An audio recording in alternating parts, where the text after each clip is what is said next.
Hi guys, today we'll talk about how to fix or how to solve the problem of not available on the application of Chase mobile app. We click on settings.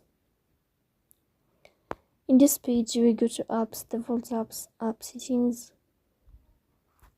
On above you will search about Chase mobile app as you see and we click.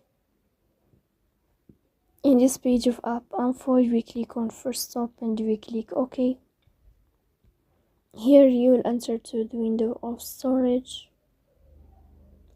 Then we click on clear cache. But pay attention, don't click clear data because that can delete your account. In the end, you can turn off your phone and you can wait a moment to restart your phone again to fix that problem.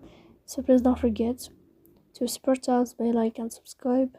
See you next time and thank you for your watching and your attention.